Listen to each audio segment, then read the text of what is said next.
What is going on, everybody? Welcome to Clap Your Hands, brought to you by Odyssey Sports, brought to you by Sports Radio 94 WIP, and Kyle, brought to you by one of the most impressive wins, honestly, that I can remember from the Sixers in a really long time. I'd have to think maybe back to like the 0-1 finals run, which maybe feels perfect for describing this win. But, you know, just an unbelievable performance. I think that when you look at this series, some games showed that Harden was special. Some games showed that Embiid was special.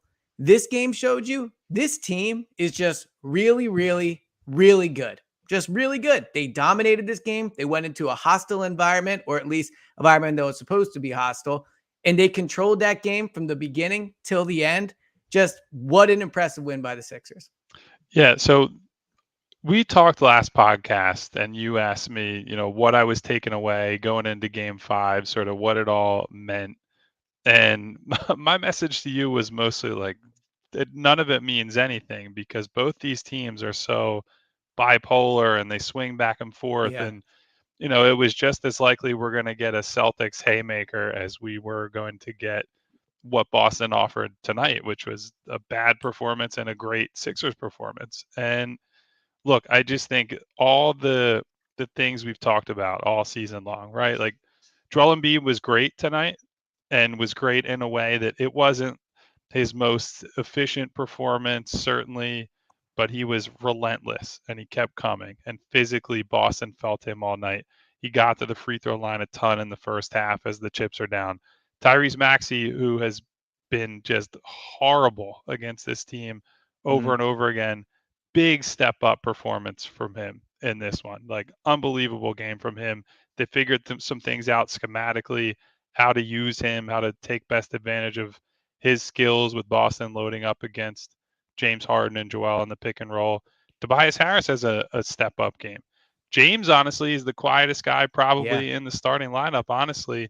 And so to come off of that last game and 2 wins in the series that James had to carry you, and James just kind of has a normal point guard, spread the ball around game, and you win going away.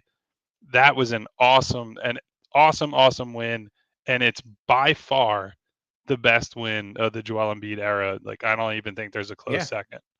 Well, first, shout out to everyone that's in the chat right now. I know a lot of excited Sixers fans out there. Michael's in the chat, Dirty Phil. We got a bunch of people in there. So thank you guys for tuning in live. Our producer, James, would kill me if I didn't say it. Make sure you download the Odyssey app. Make sure you hit that auto download. Hey, we got bills to pay around here too. But it's funny you mentioned Harden, and I do want to get into him. I think we should probably lead with Embiid, but really quick, it's funny. I feel like now I saw a great tweet today that said James Harden's outfit have turned Sixers fans into like Judge the Runway models because every single time what he wears basically dictates how fans feel. And it's funny, his outfit today was like exactly for his game, like just wild enough with the slippers that you would think, okay, he's going to have a great game. And I thought today what was impressive about this, and really it was a complete team win, you didn't need Harden to be 42-point Harden. You didn't need him to carry the offense for stretches. You needed him to be really what he does so well that a lot of these other great players we talk about, like a Dame Lillard, Bradley Beal, don't do. He just managed that game. Like he ran the offense. He was smart with the ball for the most part of it. He kept the team under control. So I was impressed with Harden, but you mentioned it, and it's just absolutely true. This was the best win of the Joel Embiid era. This was his signature playoff moment. He has had other moments, right? Like big wins against the Raptors. They ultimately lost that series. And clearly the series is not over yet. So this is not the full celebratory pod. But I tweeted today that I thought this was the biggest game of Joel's career when you consider at Boston, 2-2, right? Coming off the kind of sketchy ending for the game. And man, he was just unbelievable. He was in complete control. He hit mid-range jumper after mid-range jumper when they needed him. He attacked down low early on, went right at Al Horford. He had 4 blocks. I really feel like he should have been credited with 5. At least that's what ESPN has him with 4.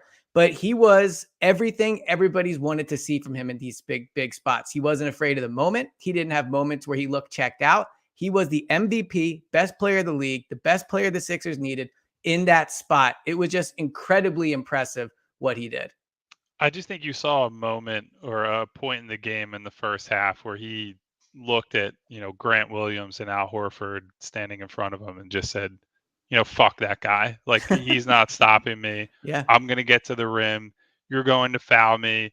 If you're going to reach in, I'm going to get 2 free throws. I'm going to make 2 free throws. I want to say he started like 9-9 or Hmm. 8-9 or something close to that from the free throw line. And I just think mentally it was what I wanted to see from him. Like, Yeah. we all know how skilled he is, and him and Harden just torturing Al Horford in the pick and roll. We know he can make open elbow jumpers, but I thought setting that tone in, the first half, mostly in the first and second quarter, and then kind of, easing his way and playing like a team centric game. I think everybody always follows him on this team when he comes out like that. And this is a game, we're used to the Sixers blowing big leads over the years, at least Hmm. fans are, and have a bit of PTSD about it. This for me was never a game where it felt like Boston was in it. Like, the whole way, it just felt like the Sixers controlled it. And so, to your point with Harden, I think a lot of the good things that happened for the Sixers in that game were a direct product of how Boston tried to play Harden and how they had to defend him and Joel in the middle of the floor. They were really selling out to try to slow Harden down because they saw, you put Horford on an island against him, they're screwed. Like, Hmm. James is going to beat him.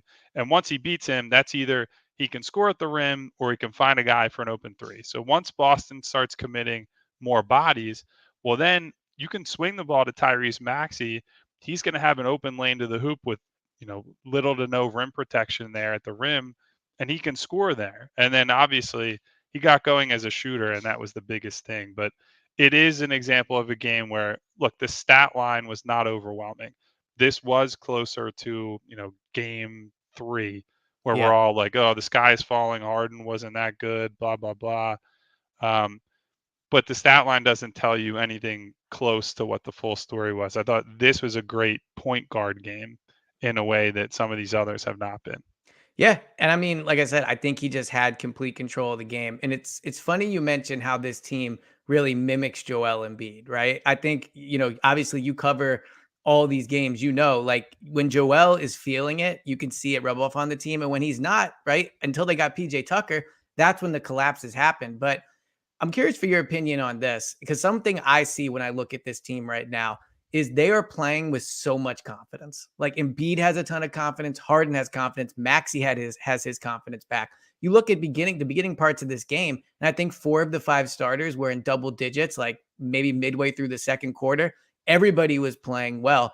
And I really keep thinking back to the end of game 4 and them almost blowing it. Marcus Smart missing shots, right? Al Horford missing a shot, the PJ and one, the moment he yelled at Embiid, it felt like with that off their chest and that pressure off their back and knowing they didn't blow that, you saw a carefree, confident team play tonight. And when they play that way, it's like I started the pod, they're extremely good. Like leading up to the playoffs and leading up to the start of the Brooklyn series, we talked about could they be a championship contender? And you listed all the things that it takes to be a champion. And you saw those all tonight. Great defense from Joel, right? Their offense looked really good. They shot well from 3. They have an MVP caliber player. And I thought Doc coached a good game for the most part. There's always going to be moments where I'm a little worried when Joel's sitting maybe a little longer than I think he should, or he goes to the all bench lineups with Harden. But overall, this team was firing on all cylinders tonight. And I think that the confidence that you see from them, it looks like it's going to be incredibly like contagious. Like I think on Thursday night, they're going to come out ready to go for this thing. Well, so I want to tie that into Miami Heat coach Eric Spoelstra over the weekend said, so Miami's up 3-1 in their series against the Knicks. And he made a comment essentially saying, this series and our run right now is why the regular season does matter as much as Mm-hmm. people want to throw it away. Like, yeah, our record was this and we struggled at this and XYZ, but we're building habits so that we're trying new things. We're changing styles. We're bringing guys in and out of the rotation so that when these moments come, we're not phased by this. We can bring guys in and out and we can rely on a different guy and we can adapt. And that's what you and I stress so much throughout the year. Like, yeah, beating Nikola Jokic on national TV. It was more for MVP purposes and stuff. And it's only one game in the standings. But those big comebacks, these big wins against elite you build that well of trust and belief in one another where you can get through tough moments and you can come into a road game 5 in, Boston is one of the best NBA cities there is. Like, obviously all the success there has bred like tons of basketball fans. The passion is there. They expect to win. They show up to the arena and they expect the Celtics are going to win, and they boo and cheer accordingly. To go into that type of environment and basically shut them down, the team and the fans, from minute 1 of that game is one of the most impressive things they've done during this era. It's clearly the best win. And I think it's just the accumulation of all these things they've done throughout the year, going back to adding PJ Tucker, adding DeAnthony Melton, adding Daniel House Jr., who is out of the rotation the entire playoffs other than like end of quarter situations. But Doc had kept him alive in the rotation at the end of the year just to say, look, we might need this guy in the playoffs. He plays a pretty big role on Tuesday night and makes a positive impact on the game. Like, that's what contenders do. They can bring guys out of cold storage and say, you're playing tonight, and not only are you playing, you're going to play well. And that's the expectation for this entire group. And yeah, you're right. All season, they built up this mentality. Like, this is where they build it. But I thought what also stood out tonight was they looked so much more calm and so much more in control than Boston did. Boston looked shook to start that game. Now, I will say one thing that kept me all game. So they won the first quarter, the second quarter, the third quarter, and they were up 16 heading into the fourth. And I still felt like they were a 6-point run away from, oh my God, they're going to blow this game. But Boston missed a lot of shots right at the rim. There were so many moments tonight where it kind of felt like a run was coming, and a shot from either Al Horford or a lot of free throws, it felt like they missed, just rimmed out. And there were so many of those moments, and those moments are starting to pile up. Like, I remember the Eagles championship run in 2017. You think about the Philly special and all those moments, but early on, it was the ball bouncing off Keanu Neal's knee. It was the Julio Combined Jones a few play. words there. I know I did. Well, it's late. I still have the adrenaline going. I feel you. It was the Julio Jones almost catch in the end zone. It was, Chris Long hitting Casey Keenum to create those interceptions. Like, at the end of the day, you have to have things go your way. And tonight, look, like, they outplayed the Celtics. They played better, and they deserve this win in every sense of the word. But also, like, seeing all these shots that I'm so used to seeing go in from the other team, it does continue to build that feeling up inside of me that something special is happening with this team. Well, and you brought up Horford's name. I got to say, I know I've said it on the podcast a few times. That guy is fucking cooked. Like, if he is not making threes, he is so useless. And you can see it in Boston's defense when he has to defend in space is just absolutely falling apart right now. I think you still see the problems that he can cause for Joel just because he knows him inside and out. They've battled so many times. And even still, like, Joel is clearly winning that battle if you're talking about in the aggregate over the big picture. But in terms of like what he can do against, James in space, against Tyrese in space, like, Atlanta did it the entire last series. It's why a pretty bad Atlanta team was able to push Boston to 6 games. The Sixers need to just keep going at that guy because he has no answer for anybody that's like 6'5", 6'6" and under and can dribble a basketball. I would probably say you've got a good chance to score on Al Horford right now. Maybe this is my chance to score a basket in the NBA right now. Just get in there and go up against Horford. But another Embiid thing, tonight they brought it up on the broadcast. He had a sleeve on his knee instead of one of those hefty braces. And it was the first time I thought of his knee when they mentioned that. He is moving incredible out there. Like, the days of leading up to this series and after game 1 and me sitting in the office looking at different videos of how he landed in a shoot around today compared to how he did it last year. And was he landing on this it seems like he's completely healthy. And early on in the series, after game 2, where I think he ended up with 15 points, didn't shoot a ton. He looked great on defense. And that was the encouraging sign. Okay, physically he's looking good on defense, but each game he has looked better and better on offense. And I think that's for two reasons. One, he's getting his stamina back a little is part of it. Two, he's just getting used to playing with it. But three, I think they're also just getting used to getting him back out on the court after missing him for 2 games. But physically, he looks fine. Like he looks, knock on wood, like cross your fingers, everything. He looks like he's not even injured out there. By the way, Pastor Timothy in the chat says the Sixers are now favored on most betting sites to win the NBA championship. It is a reflection of what we have said on this podcast many times. Like the real deal contenders, the people who are the teams that everyone thinks they're going to come out of this on top, we're basically all in the East. And maybe it's just a reflection of the West is kind of in flux and chaotic right now. Denver, Phoenix has gone back and forth. Who knows what to make of the Lakers, who basically came together at the trade deadline, essentially. But look, man, this is all right there in front of them. And it does put this extra importance, obviously, on Game 6, because Boston was in this exact scenario last year. Milwaukee beat them. Looks like the season is over, essentially. They win a really tough Game 6 on the road and then come back and steamroll the Bucks in Game 7. Mm-hmm. So this is not an opportunity you can take lightly. We can sit and point to the statistics and say 82% of teams win after winning Game 5 in a 2-2 series. We all know that doesn't mean anything in this instance. This can flip at a moment's notice. And so all the stuff we're seeing, the Horford struggles in space, Joel being able to, get to the free throw line and looking healthier and all that. Maxey finally having this big game and looking closer to the Maxey that we see against, 28 other teams in the NBA rather than the Celtics. That's a big deal. Ultimately, what it comes down to is you have a chance to end Boston's season and kill their spirit on Thursday night. That crowd's going to be going crazy again because, we've seen the MVP ramp up was big time.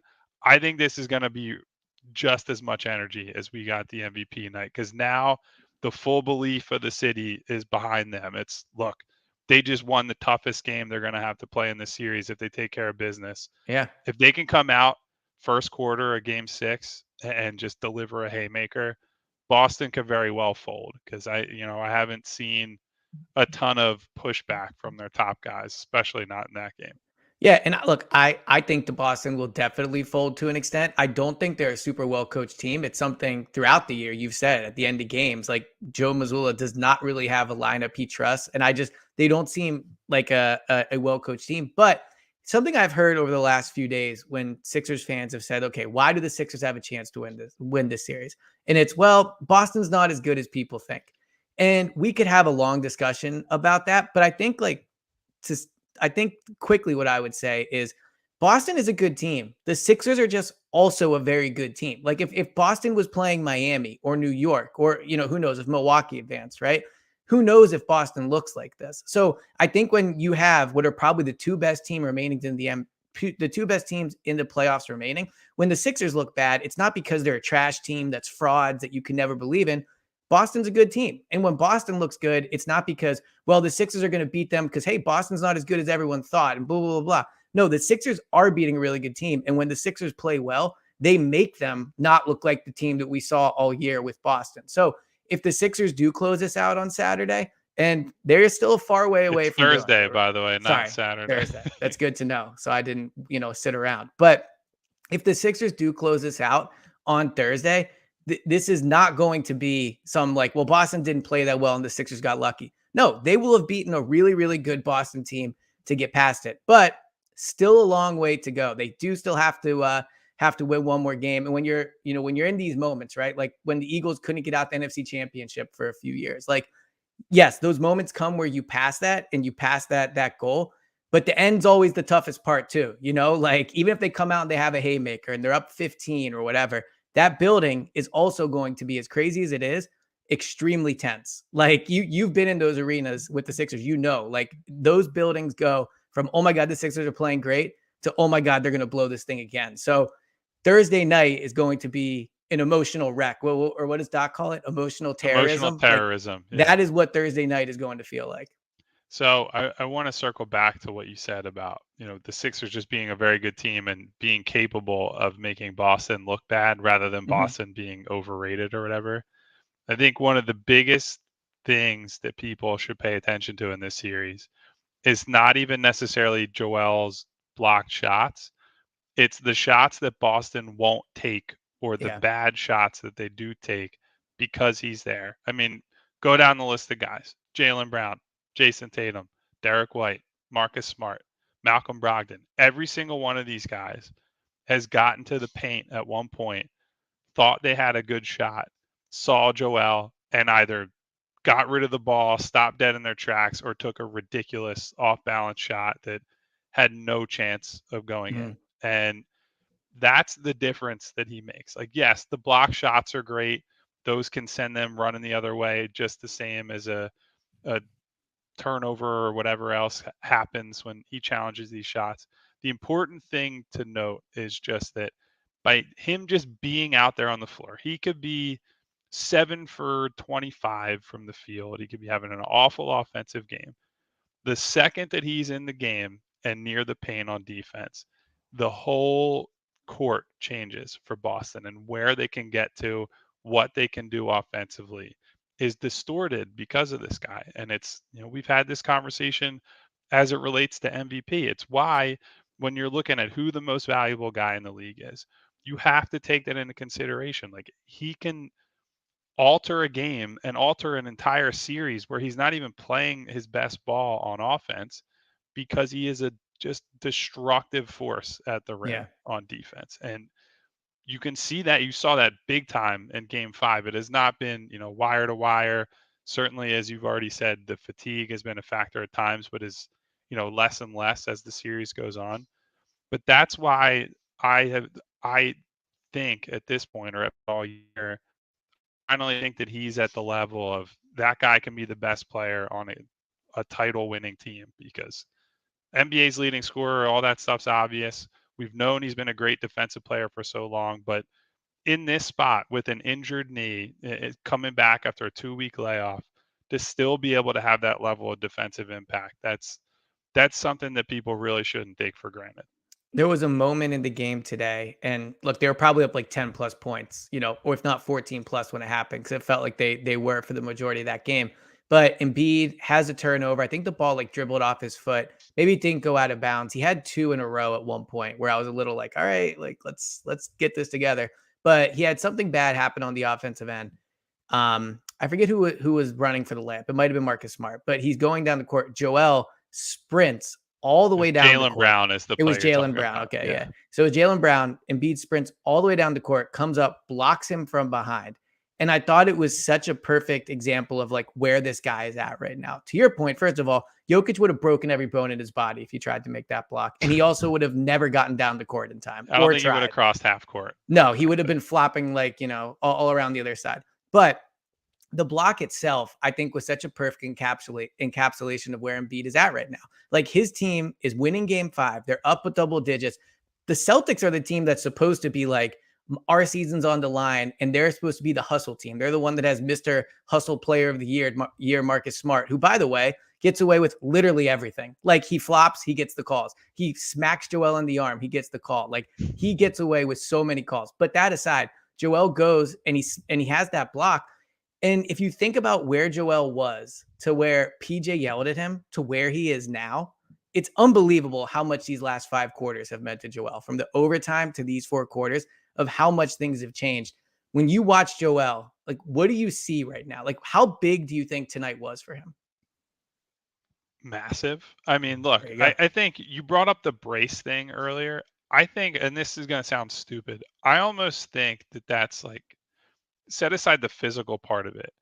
I think that's almost a sign of like Joel's just saying, I feel right, and I'm going to Yeah. go out there and I'm not going to be encumbered by this. Like, I can't sit here and tell you, I'm not a doctor or Mhm. orthopedic surgeon or anything who could tell you anything about these ligaments You just and talked whether them it's for the articles. or Yeah. whether it's the right thing to do for him to take off the brace at this point. But I think mentally it's the right thing. Like, he was talking after game 4 and saying, I had no lift and I'm wearing the brace and this and that. And if what he needs to be his best right now is just to shed that and say, no excuses. Like it's almost like he's taking it out of his own mind. Like, yeah, Mhm. that's gone. I'm not using that anymore. I'm Joel Embiid. I'm the MVP. I'm the guy I've been all year. If that's what it took and there's not like a ton of risk associated with it, then great. Whatever he needs to do to be in that state of mind, because clearly they're such a different team when he is aggressive and taking it to teams. And that can mean different things. Like I don't even think it was all scoring tonight for him. Like clearly the defensive stuff we talked about, but he made some great plays as a passer, Yep. pick and rolls with James where he's seeing somebody double him pretty quickly, turning and firing a pass out to a guy on the wing or in the corner. I just thought he played with a I'm going to hit them first mentality. I thought the whole team did that. You certainly saw that with guys like PJ Tucker, who I wrote in the recap tonight. It feels like every play he makes is just a soul crushing play. Yeah. Like it would be so infuriating to play against that guy where you don't think he's doing all that much for a long period of time. And then right when it feels like you have momentum going, this guy comes through like three different people and pulls down an offensive rebound. They reset the possession. The other team scores, and you're like, "What the fuck, man? We're just never gonna, never gonna Well, go he on the made a run that three we need." tonight. At one point, he made a big three. If I'm not mistaken, he at one point of the game he drew an offensive foul on Jaylen Brown. So you're right. Like there were just again, even though they were up big all game, there were 5 or 6 moments in the second half where it maybe got to like 11 or 14, and you're like, They're oh, like here you go. seesaw type moments, yeah. Yeah, and each time they made the play. Toby sat for a lot of the second half, which I thought was interesting, but I thought he That even was had foul his trouble. He just couldn't stay out of foul trouble all yeah. night. So But I will say, look, Melton played well for the most part, right? He had that big steal and he finished in transition. So like he had his moments. I was a little disappointed in Doc that he sat Toby for that long with 4 fouls when you're up that much already, right? Like ideally you're just killing minutes at that point. So I would have kept him in. But we've probably gone too long in this pod without talking about Tyrese Maxey. What a game, man. Like, I don't know what he finished with. I saw he had 25 at some point midway through the fourth. I don't know if he got past 30, but it felt like every point he had was crucial, whether it was early in the game, helping them extend the lead, whether it was times in the second half where we were in, like you just said, those seesaw moments where maybe it's 11 and Maxey hits a three to make it to 14 or he gets it back to 16. There was a layup he had that was crucial. I just think what you're seeing with him is there are moments where he looks completely unafraid of it. And that doesn't mean it's always like that because he's had bad moments of this series so far. He did you was shooting. catch the Yep, I shh saw that he that. gave the Yeah, crowd in the fourth quarter? That was awesome. it was beautiful. It was beautiful. But, it's just to go back to the confidence thing. When Maxey's playing with confidence, it's so fun to watch and it's beautiful to watch. Like his shot just looks beautiful when it comes out of his hand. Like you can just see when he's coming down the court, he's going to shoot it. He had one heat check three that he didn't make, but I was perfectly fine with it. Like I thought he was unbelievable tonight. In a game where everybody played well, but he really helped this team at crucial spots by being a big scorer. Again, I'm going to say this a lot tonight, but incredibly impressed with how he played. Well, and also like that's what they need him to be if the Celtics are going to try to load up on Harden, and they Yep. increasingly did that throughout the game. Like if they send two at Harden, somebody else is going to have to make them pay. They're certainly not sending two at Harden and then abandoning Joel Embiid for open layups and dunks. So it's going to be one of Tobias, Tyrese, and whoever the other guy. It's not PJ. We're not expecting him to break guys down off the dribble or anything, but it was like Tyrese did everything we've seen him do all year that we just haven't seen him do against the Celtics. Found his groove as a shooter. He's making open catch and shoot jumpers, which that's been a struggle for him, which has been the Yeah. big shocker this series. It's not like his shot quality's been bad.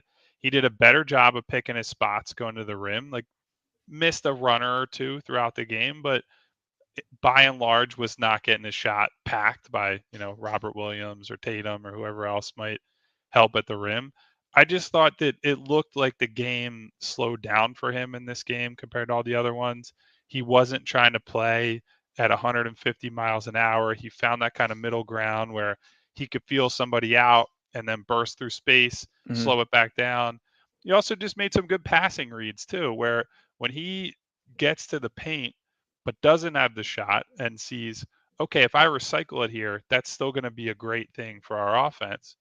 That's the next level for Tyrese. Like, he can score. I think we can all agree on that. We all know Tyrese is a big time scorer. The next level for him is, how do I turn my scoring into a weapon for everybody else on the team? I thought he Yeah. did a better version of that tonight. And I think because of that, the Celtics had to think about, okay, well, what if he hits that shooter? And there were more scoring opportunities for him tonight as a result of that. He had one of the silliest plays of the game where he just like, I think James Harden was tying his shoe, and so he gives it to Maxey, and instead of dribbling it past the half court line and just setting up the offense, he just chucks it about 5 feet over Embiid's head, and Embiid has to like swat I it just away rolled like my he's eyes when I yeah, saw that, man. That was Joel actually made like a kind of good play there. I know it turns into a turnover, but at but least the it's not a volleyball fast spike break. to the Yeah. moon essentially prevented Boston from Yeah, getting back an to his easy 2 points or whatever. he's back to his volleyball days for Joel. Um so in terms of the players, I mean, I want to talk about Doc, but real quick, the end of the game, man. So we have, I think efficiently praised this team for everything they've accomplished tonight. And I want to get into Doc. I want to get into Game 6, but just quickly, the ending of that game was was ridiculous. Like, you knew they were going to win it, and maybe it didn't matter, but it wasn't the backups in there doing that. Toby steps out of bounds. There's turnovers, like all these things. There was about 1.5 or 2 minutes too many at the end of like, you guys just can't ever give us a fully good thing. There always has to be a minute or two of I don't even pay attention to those moments at the end of games and NBA games. It's just, they're yeah. so meaningless. Like watching fucking Peyton Pritchard make a Well, three. I'm Like, who telling you, cares? those Who the hell cares, man? Like, look, they if make it had another gotten three, it's closer, down to I 9. if Yeah. it had gotten closer, I probably would be sitting here singing a different tune. But like, Yeah. I Well, mean, one who more three cares? and it was right there. But what'd you think of Doc tonight? We talked about him a little earlier, but I just wanted to circle back on him before we get to Game 6. Some moments look like, you said, the Daniel House thing. Doc deserves credit for making that decision. Daniel House played well. There were times where he put in the lineup of Harden and all the backups. They won the first time they did that, and I'm almost positive they won the second time as well in terms of plus minus storing those minutes. I mean, Doc is out coaching Joe Mazzulla in the series. 100%. I He don't even just think it's been that close either. flat out doing it. Now, look, Joe Mazzulla is not Eric Spoelstra. He is not, like a seasoned, accomplished coach, but he is a coach that coached the team to the second most wins in the NBA this year. And Doc is someone that very few people had faith in this series. Still has to close it. Doc certainly has been part of some disappointing playoff losses where it's 3-1 and he doesn't finish it. So this is not over. But Doc deserves credit, in my opinion, for this win tonight when his team went into Boston and thoroughly dominated Joe Mazzulla's team. So here's the number one thing for me with Doc. I think coming out of game 4, obviously big emotional win. They only essentially played 7 guys, 8 with Paul Reed, but he played like 6 minutes in that Right. game. And because you win, you as a coach can sit there and say to yourself, well, I'm not going to change absolutely anything, right? Like, end of the day. And I think that's what people expect from Doc Rivers. Win is a win. We're going to do what we did last game, and we're not going to change anything. And he did the hard thing, which is to say, not only am I going to change something, I'm going to bring Daniel House Jr. into the rotation after he has not played really at all in this series. Mm-hmm. And we're going to try something different. Like, it's not that dramatically different, but it's different enough that it's like there are different lineup combinations and these guys have to figure out a different rhythm together and things of that nature. And for House to so seamlessly fit into what they did is a credit to House, number one. Like, coming out of cold storage and immediately making an impact is really tough. And so props to him for staying ready. But props to Doc Rivers for keeping him and the team that he's being absorbed into ready. Like, that's a tough thing to do 5 games into a series that we all kind of know what the matchups are and what the style is and all that. You also give Doc credit for, recognizing how they're playing James and getting the ball to Tyrese more, taking more advantage of Tyrese on ball screens or on second side actions, however they need to get him going. He's done a lot of good stuff in this Yeah. series. And mostly, like, what I would say is when they've lost games, I don't really point to much that Doc did that I was like, oh, well, he was the reason they lost. Like, maybe he wasn't actively helping them, but there wasn't a decision or a move or a timeout or anything where I was sitting there and saying, well, Doc really screwed them there. And in the games they've won, I think he has made some additive moves, like made some important small tweaks, but still tweaks to get them going in the right direction. So again, it's like we've said all year. Like, do I think Doc is, Red Auerbach or Phil Jackson or Greg Popovich or whoever? Yeah, I never want to bring that up because of the "Would you ask Pop that question?" So I try not to use his name going through the list of great coaches. Is he one of those guys? No, I don't think so. But if you're asking me if he's done a good job this season, yes. Is he doing a good job in this series? Yes. And this is the series that we were all waiting to judge him on, right? Everyone was like, yeah, they won 54 games and yeah, they swept the Nets, but now it's time for him to prove it. Well, this is what he's doing. He's proving himself this deep into his coaching career with admittedly a very good team and a very good roster with the MVP of the league and Harden going crazy. But he's doing what needs to be done in order to put them in the best position to win this series. So, game 6, it is not over yet. They still have to win one more game to successfully exercise all the demons, to get out the second round, to beat Boston, to be set up with an absolute cupcake Eastern Conference final against the Heat, more than likely, and potentially the Knicks. Like, it's all there. It is all there. So let's briefly talk about game 6. Just what are you feeling heading into it? What are your expectations? I mean, you have probably a better read on this team in a lot of ways from being around them than a lot of people. What do you expect from them? Like, what are your general thoughts on the game heading into game 6? I'm going to tell you the same thing. You're going to hate it, but it's what I said after game 4. Like, maybe that's good luck then. You go in blank slate. You can't say, hey, we threw a great punch in game 5 and that means that game 6 is just ours. Like, we won, we broke their spirit, we did this, we did that. We've seen Boston pull themselves off the mat before in previous years. They will bounce back from awful performances very quickly. They might just get, shooting variance is a thing. They might get up 53s next game, make a ton of them, and nothing else is going to matter. Like, they're that kind of team that when they run hot, they can run scorching hot. Like Al Horford, as much as I have mocked him on this episode, is probably not going to shoot that poorly again. They will get something out of him, and they'll get more out of some of their role players. What I would say on the positive front is that the Sixers have the tailwind behind them. They have a reason to show up and say, Boston will be the quote unquote more desperate team, but the Sixers can end this. They can say, this is the end of the series. The end of the road can be in Philadelphia, and we can start preparing for an Eastern Conference Final series where we would have home court advantage. Like, that's the mentality that they will have to carry into game 6. Joel clearly is feeling better, feeling good, has his legs under him. Tyrese now, he's got confidence that he can go out there and get 30 against these guys. They should be able to go out there and get this job done. There's no reason to screw around. There's no reason to take this opportunity lightly.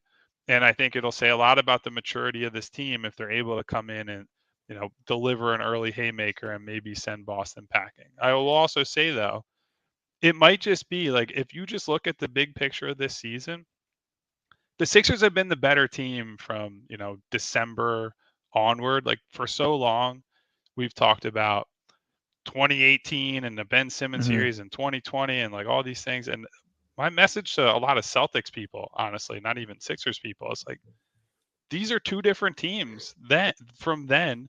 And even last year, like, the Celtics were sort of a version of what the Sixers are doing now, right? They were bad to start the year. People wanted to fire the coach and everything's awful. And then the Celtics from January 1st onward were the best team in basketball, go to the NBA Finals. They lose to the Warriors, but in hindsight, it was like, oh man, it was so obvious. We should have seen this coming. Well, the Sixers have been fucking great for, since December 1st. They've been an awesome elite team. And so, yeah, this performance is sort of surprising in the sense that it's not who they've been historically, but it is who they've been for the vast majority of this season. So I have high expectations for them in game 6. I guess what I would say heading into game 6 to any of the players that are listening, I'm sure they're all listening knowing you host it. Like, guys, This is it. Like, this is the moment, right? I can speak for myself at WIP. Anytime anybody says anything good about this team, they haven't been out the second round. They haven't been out the second round. Joel shrinks when it matters. Like, all the years of it. You bring up 2018. It doesn't matter when discussing this team, but on Thursday night, like, the loss to the Hawks is going to be thought about. Joel crying after the Raptor series is going to be thought about. Harden playing poorly in past playoffs is going to be thought about. Doc blowing past playoffs. It's all there, right? All that they deal with all season, all like the lame people that brought it up when talking about Joel's MVP, all the people that couldn't enjoy this season because of those past things, you end that on Thursday. You get 2 chances to do it, but let's be real. You get Thursday night. You can, if you go there on Sunday and you win, obviously you do it then too. But Thursday night is the chance to come out and end it. Like, end it, guys. Go out, get a big lead. Joel, you're healthy. You're playing well. James, you're playing well. You go out and play well Thursday night. No one talks about games 2 and 3 anymore. Joel, you go out and dominate. No one brings up those few possessions where Horford got you in game 4, right? So this is their chance. Like, this is it, right?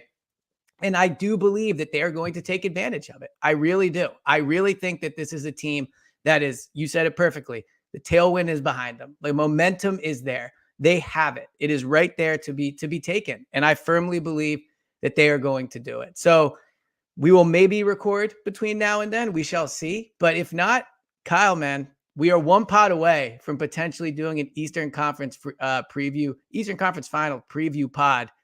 It's wild we're here. I don't want to say it's completely us for starting the pod and all of a sudden they might actually do it, but who knows? I mean, it could be it. So do you have any other thoughts before we wrap this one up? No, man. My only other thought is the next time we record this podcast, my home office at our new place will be set up, and Nice. it'll be, what a weight off my shoulders this moving stuff will be. Moving is not fun. Let me tell you, as someone that's done it multiple times, it's never fun. One quick thing I will say, dude, the owner of the Phoenix Suns, if I was a fan of the Phoenix Suns, I would be like, sell the team, you absolute coward. Like, dude, Jokic, wait, what? Jokic, where did this come from? I would be like, they should be protesting outside of the stadium and saying, get out of here. You just came here, and Jokic comes into the crowd, puts his hands on you. You have a chance to do what, all right, imagine if Jason Tatum went in the crowd, did whatever to Joshua Harris, and instead of trying to get him suspended. I mean, frankly, I think some Sixers fans would celebrate that. But some Sixers fans would. For another day. You know what else they would celebrate? If Joshua Harris said, hey, I'm going to work to get him suspended. Not if he tweeted out, who cares? Competition matters, blah, blah, blah. And then before the game today, he's joking with him about it. Like, bro, you are now I can't get on board with this. You are now a competitive owner of the Suns. Get out of here with that. Like, I do not. I think it's the lamest thing. They're in a 2-2 playoff series. Like, get Jokic out of there. I would be man. And if Jokic got suspended over that would have been the lamest shit ever. Like, but winning wouldn't have been. And all the Suns fans would have loved this guy if he got Jokic suspended, right? If he tweeted, "Don't push me," after they suspended him, dude, he'd be a legend in that town. I think it's the lamest thing I've seen an owner do in a long time, and I think Suns fans should be absolutely livid at him. So, well, instead of humoring your nonsense, we had Adam's exploits said thank you to us. So I'm going to say thank you right back to all the people who tuned in for your awful take at the end of this podcast. That's what people tune in for, man. So yes, thank you, Adam. Thank you, Christopher, Dirty Phil, Jay, all these people that came by and watched. It's awesome that you guys did this with us. Pastor Timothy, hopefully we do it again Thursday night, and hopefully we're once again talking about a really important and a really, really big win for Joel and the Sixers. So until next time, Kyle, this has been Clap Your Hands, and talk to you next time. See you guys soon.